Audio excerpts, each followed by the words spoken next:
Let's now continue our study of hyperbolas, and here's all the important information that you need to know.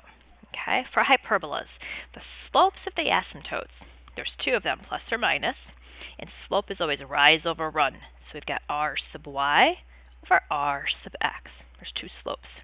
The asymptotes themselves, the equations of the line, I like to use y minus y1 equals m times x minus x1. And what point do we always use? Use the center point. That would be best to get the equation of the asymptotes. Okay, r sub f squared, so the focal radius.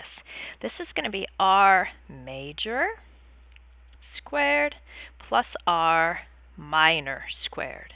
And I guess it doesn't really matter if you put the major one here and the minor one here because you're not subtracting them. It doesn't matter if this one's x and this one's y since it's plus. So some people just say r squared plus r squared. Now when you're dealing with a hyperbola, remember his equation is quantity squared minus quantity squared, and then you've got your r squareds down here. Okay, so since the hyperbola has a minus in his standard form equation, this formula gets a plus. That's the opposite of ellipse. Ellipse has a plus in his equation, and then there's a minus in the formula. That's kind of how I remember it. Okay? Eccentricity, kind of like ellipse. It's focal radius, r sub f focal radius, over which radius goes down here. Does not matter who's major or minor. When you're doing hyperbolas, it matters who the transverse is. Okay, so whenever you're doing hyperbolas, let's just put a little note up here. Okay, I usually put a star. It's the transverse that decides everything. Okay, foci. We're going to actually plot those today, and they're located from the center. So if your center is located at x comma y, what you have to do is take your focal radius.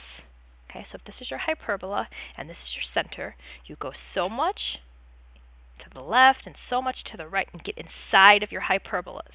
It might be that you go up and down. So what you're going to do from the center is make equations of foci, okay? And it might be that it's x plus or minus r sub f comma y, if this is your picture.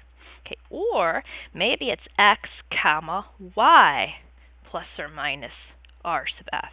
So you might have to add on the focal radius to x if your hyperbola is going left and right. You might have to add it on to the y. Okay, so this is how you write the equation or the points for the foci. Let's do one so we can see what's going on here.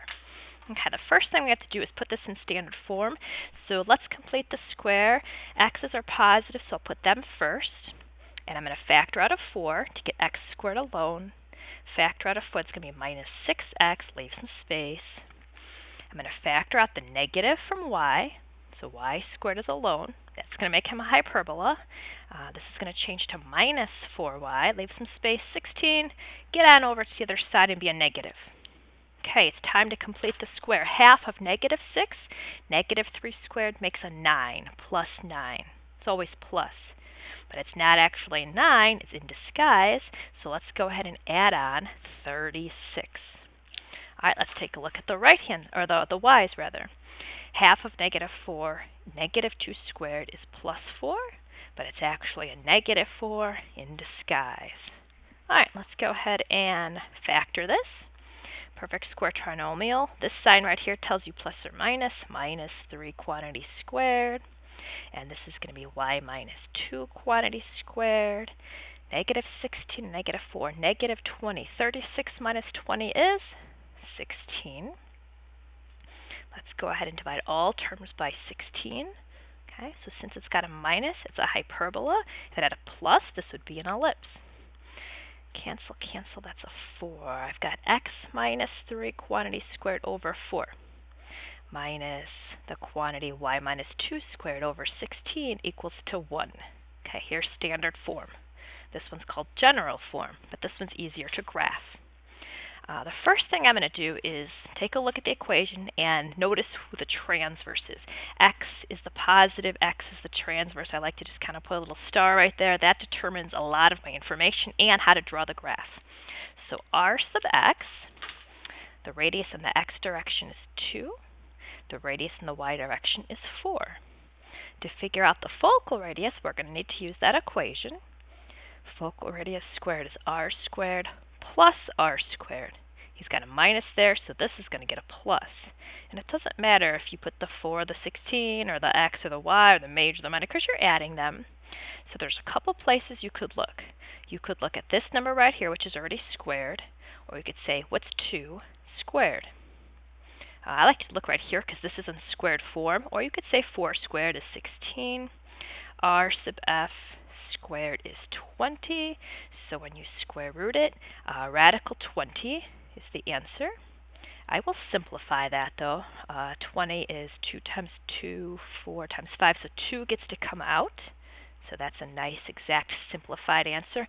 But when I go to draw my graph, I might need to know what this is approximately equal to. 3 times 3 is 9, not enough.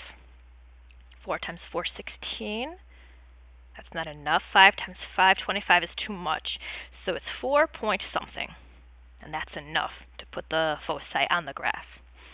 Eccentricity is focal radius over the transverse radius. So it's 2 radical 5. And which one is the transverse? Not the bigger one. It's the one that's positive here. So it's 2. Oh, I can cancel a number with a number. Radicals cancel with radicals. So this simplifies to radical 5. Remember, if your eccentricity is more than 1, then it's going to be a hyperbola. If it's between 0 and 1, then it's an ellipse. What if the eccentricity is 0? Perfect circle. The slopes, okay, there's 2 of them, plus or minus, rise over run, r sub y, which is 4 over 2, so the slopes are plus or minus 2. Okay, I'm going to go draw this hyperbola, and then we can state all the information down here after we have a picture to reference. The first thing you do with a hyperbola is you get the center. Oh, I didn't write the center. Change. The center is 3, 2. Okay? 1, 2, 3, up 2, there's the center. The second thing that you do is you draw the rectangle. The radius in the x direction is 2, so go 2 left, 2 right. Radius in the y direction is 4, so go up and down 4. 1, 2, 3, 4, okay. After you get that rectangle drawn, you can go ahead and draw the asymptotes. Okay, so the asymptotes are going to be here, through the corners of the boxes. Okay. There we go. Corners of the rectangle through the center, maybe a little longer. Here. There we go. Line it up. The asymptotes are like that. Okay, after you get your asymptotes and your rectangle, you can go ahead and graph the hyperbola. Once again, the transverse is x, so it's going to be a left-right parabola. So you go to the sides, the left and right sides of the rectangle. That is V for vertex. And there's my other vertex. Go ahead and try to approach those asymptotes as best you can. Can't get right on top of them. The farther out you go, the more they actually become that line right there. Okay, and starting today, we're actually going to plot the foci. Okay, so whenever you have a hyperbola, the foci are going to go on the same transverse as your hyperbola. So we've got vertices going left and right, so are the foci. The focal radius is 4 point something. So you start at the center, and you go 4 point something to the right. Okay, put F for focus. And you start at the center, and then you go left, 1, 2, 3, 4 point something. Okay, so remember how in an ellipse the foci were inside? It's kind of inside, same thing. Your focus here is inside of this piece, and this focus is inside of that hyperbola piece. Okay, so they're going to be inside like that. The focal radius is always going to be longer than the radius in that transverse direction. Okay, let's go ahead and write the points for the vertices. The vertices are at 1, 2, and the other vertex is at 5, 2. All right, and now the foci. You write the points of the foci. Okay, like I said up there in the notes, you went to the center, so I know it has something to do with 3, 2. But then we went left and right. So first I went 3 to the right, up 2, and then more to the right. So since your transverse is x and your foci is x, I'm going to have to add on the focal radius to the x. So let's get the center written down. 3, and it's comma 2. But in the x direction, the focal radius was 2 radical 5. So onto the x, I'm going to put plus or minus 2 radical 5. For the asymptotes there, I'm going to go ahead and use the center is 3 comma 2, and the slopes are plus and minus 2. So here we go. Okay, asymptote number 1. Y minus 2 equals positive 2. X minus x. Distribute, clean it up. 2x minus 6 plus 2. That's going to be minus 4. I'm just going to check to see, did I get the right equation? This uphill line, does it have a y-intercept of negative 4? Oh, that looks about right. Yeah, okay, that's good. Just to do a little check. And y minus 2, this time use the negative slope. Let's go ahead and distribute here. Negative 2x plus 6 plus 2 is plus 8. Does the other asymptote seem, the downhill one, seem to have a y-intercept of 8? 5, 6, 7. Perfect. My equations are looking right. Okay, let's go ahead and go do another one. Okay, we have another equation here that we have to put into standard form by completing the square. So I will put the y's first, since they are positive. I will factor out a 4 from both the y terms. That's going to be plus 2y, leave some space. For the x's, let's factor out a negative 9, leaving us with x squared plus 10x. And 257, put that over to the right, make them positive. Okay, it's time to complete the square. Half of 2 is 1 squared is 1. And how much did I just really add to that side? Of 4. So let's add 4. Half of 10, 5 is 25 when you square it. Let's see, quarters, 25 times 9. That's going to be negative 225. Okay, let's go ahead and factor. We've got y plus 1 quantity squared minus 9, x plus 5 quantity squared, and this ends up being 36. Let's go ahead and divide all terms by 36 so that we get the 1. Cancel, cancel, and we have y plus 1 squared over a 9 minus x plus 5 quantity squared over a 4 equals to 1. So we now have standard form, and you can get a lot of information off an equation like that. The first thing I like to do is notice who the transverse is, and it's y. So I will put a star by r sub y. When y goes first, you have to be very careful with your information because the center is switched around, remember. The x is negative 5. I'll put that one first. And the y is negative 1. So just be careful with your center when the x and y's are moved around. R sub x is 2. R sub y is 3. Let's do a focal radius equation. R sub f squared equals. Here's the squared ones. And when hyperbola has a minus, the formula down here is going to get a plus. So r sub f squared is 13, and the focal radius is the square root of 13, which cannot be simplified. Let's try to figure out just how much that is. 3 times 3 is 9. That's not enough. 4 times 4 is 16. That's too much. So it's 3 point something. The transverse. Oh, I know this. The transverse is y, and the conjugate axis is x. Eccentricity is focal radius, which is radical 13, and you divide by the transverse. That little red star tells me that it must be r sub y, which is a 3. Okay. The slopes are plus and minus r sub y over r sub x. That's going to be 3 halves. And I'm going to draw my graph before I try to answer the rest of these questions.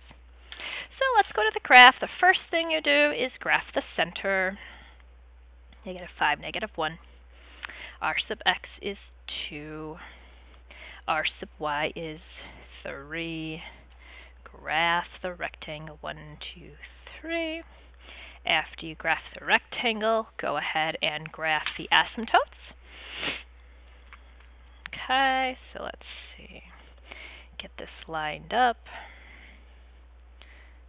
There we go. Oops.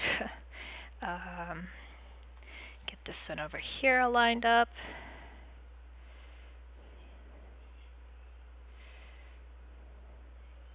There we go. There's the asymptote going downhill. Okay, the transverse axis is the y, so this hyperbola is going up and down.